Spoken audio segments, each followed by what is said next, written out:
All right, it's the missing 12-year-old Colorado girl. It's been nearly 1 week since Kayleah Wilson was last seen. Police say she left home Sunday, was supposed to meet up with friends for a birthday party. She never showed up.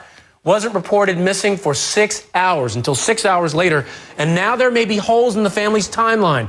And the mom's not talking to cops anymore. What's going on here? We're taking your questions and comments, 1-877-TEL-HLN. And joining me now, former police detective Steve Kardian, and also joining us, Dana Caulfield, an editor with the Denver Post Report. Dana, talk to us about what we're all wondering about here. Any leads in this? Anything since Sunday? Do we know anything more? It doesn't sound like it. Today they did something that feels unusual to us, which is make an announcement that police presence was going to be felt much more strongly in the town of Greeley, and about an hour later made good on that and started pulling all traffic off of a road near the mall where the girl would have had to cross when she was walking to the birthday party, and just started randomly pulling drivers over into the mall parking lot, asking them if they had seen anything strange there since Sunday, handing out more flyers, and they're just really stepping up their local efforts at any rate. But beyond that, they say they haven't had any solid leads.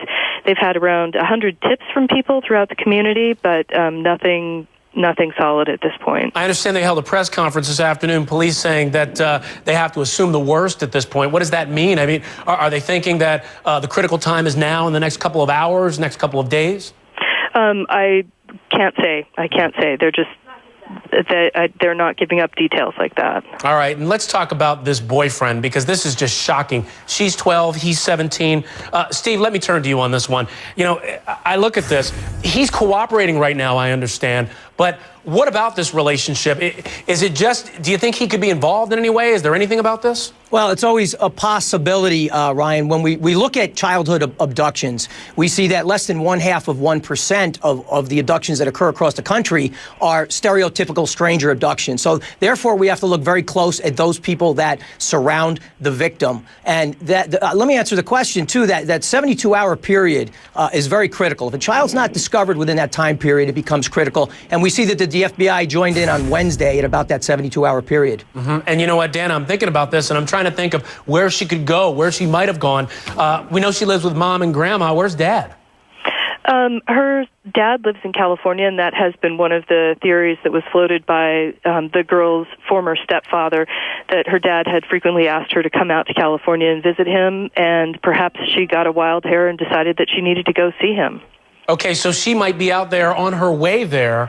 And Steve, how do you deal with something like this? You got a 12-year-old going cross-country, people frantically searching for her. What do you think? They're camping out at dad's house, seeing if something happens there?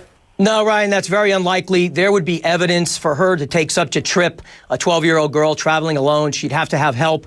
They would see by her belongings that she had taken items. So that's very unlikely that occurred. Okay, Dana, we know there's some issues with this timeline here. I'm looking at it right now. 4 p.m. supposed to meet the friends. 7 p.m. the party time. Leaves 3 hours early. Mom's not talking to cops right now. Do we know anything about this? Is there any reason for her not to?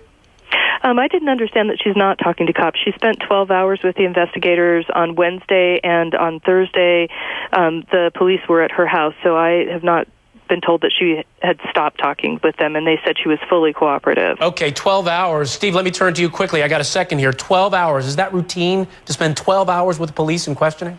It may be, and certainly would raise a red flag as to why they kept her for such a long period of time. All right, Dana, Steve, thank you so much. We appreciate it.